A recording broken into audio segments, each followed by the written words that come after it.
Greetings, I'm Mark with Unlimited Story, unlimited-story.com, a channel dedicated to writing, world building, marketing, and most importantly, getting things done. If you want to support this channel and the things that I do, just check out Unlimited Story on Kindle or Kindle Vella. That's me, just, it's a writing thing that authors apparently do. So anyway, in this video, I'm going to be reviewing Night School, The Ungifting by Elliot Turner.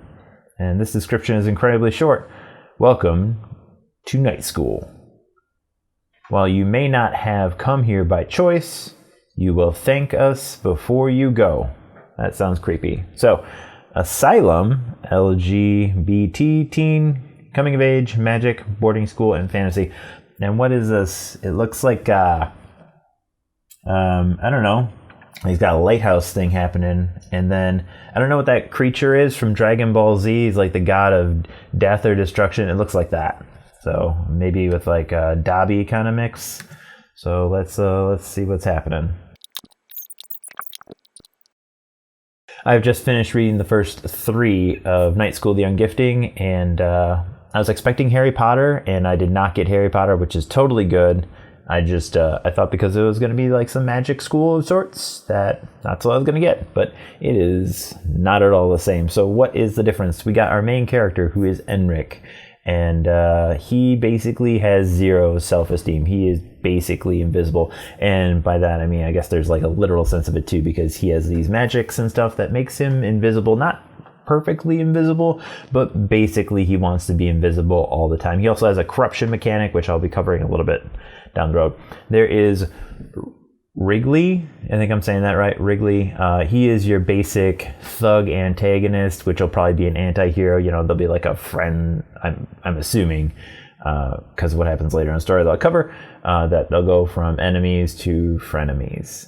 And then there is Lucy, who is just some girl who helps him out. So let's get into this hardcore mechanic, I guess. So Enric has invisibility, or he has charms. He has these kinds of just magics, and I don't fully understand it, and it's not like there was this in-depth explanation, at least in the first 3. And what ends up happening is he gets this corruption, and he needs to let it out. He needs to just get it out. And I'm assuming everyone is aware of these magics that are happening in this world, because there's a magic gremlin. I'm getting off track, but everyone seems to be okay with him having magic and corruption. So I'm assuming all these people have it or are aware of it in some way, shape, or form. So he can't get it out of him, and Lucy just kind of helps him. I guess she hands him a power cord, and he's able to just like dump some of it out. I guess he touches metal stuff. I don't know how all this corruption works, but apparently he's able to just get it out of his system, and that's all good. So that was basically how it starts out. He's like, I'm invisible. It's the last day of school. Everyone leaves. He doesn't want to blow up. I guess he can blow up. That is the worst case scenario of sorts, that he would blow up. And I don't think he dies when he blows up. He just destroys everything around him. Maybe he's like a little mini atomic bomb. Okay, so he leaves school and he meets up with his buddy Peanut. So Peanut is definitely that little thing in the graphic that we saw earlier. It's a dog mixed with his best friend. So it's kind of explained, but I have way too many questions on this explanation, because if it's his best friend and his dog got mixed together, wouldn't the parents of his best friends be like, you can't keep him as your pet? Like, there were just a lot of questions that came up right there. But so anyway, Peanut is this. Okay, I spent most of the story feeling bad for the main character, and it made it harder for me to read, because I remember high school and I did not enjoy it at all. And I gotta say, like, this is his best friend. Peanut is his best friend. His best friend is trash, okay? Peanut is just a garbage creature on top of the bully. It just basically, it sounds like Enric's life sucks. So anyway, Peanut, how can I put this? He's like, go get me some chicken through this drive-thru. And he's like, I'm poor, right? And he's like, I don't care.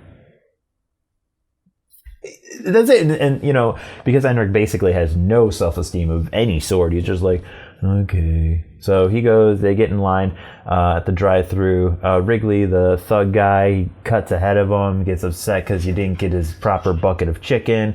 Peanut gets upset because thug dude knocks over the chicken.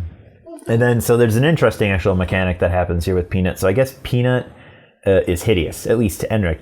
But to everyone else, he's like this adorable dog thing. I mean, it's still like, I guess, a gremlin as it's explained, but he's more visually appealing because he goes up to the drive-thru. He's like, oh, hey, honey. You know, he just bats an eye as a gremlin dog, half human for best friend person would, I don't know. So, and then they get like free chicken. So, which is great, but he doesn't really give any to Endrek. He's like, this is my chicken. Thanks so much. Anyway, great. Yeah, I know. Great dog. Dogs are way better than this guy. All right, so anyway, they climb these smokestacks, which I'm pretty sure are going to be pretty important to the story. There's 3 of them. There's different colors. There's some description of them, and they go over, you know, they kind of explain the town they're in there and place called Terrytown, and they hang out up there because they're trying to see the ley lines. So there are these ley lines that go through Terrytown, and they only appear for a few seconds or half seconds or something like that. And then they're done. They're like, okay, that was cool.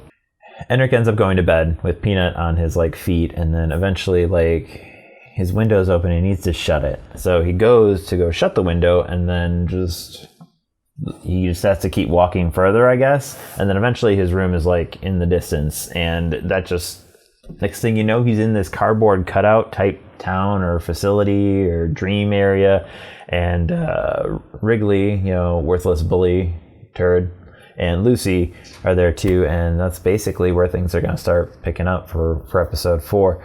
I'll tell you that a lot of detail was spent on these chapters. Like, there is an absorbent amount of information just given into, like, hey, the pain he feels during corruption, especially when he's going through this, like, I don't want to say it's a vortex or it's a dream, like his passage from his bed to his window, or his effort to get there. It was just, there was a lot. It's a lot longer than what I've been seeing out of a lot of serials. So, yeah. And that is a wrap for Night School, The Ungifting. If you like this kind of stuff, consider subscribing or at least watching another one of my videos that YouTube recommends. If you would like to have your story reviewed, just hit me up on Discord. There's my website below, Unlimited-Story. There's a little Discord. You just click on it. Discord's great. There's a little channel. You just say, hey, yo, Mark, will you please review this? And then give me like a little smile or something like that. And I'll be like, sure, dude, I'll put it in my queue. And then it'll get done. So thank you so much. Peace.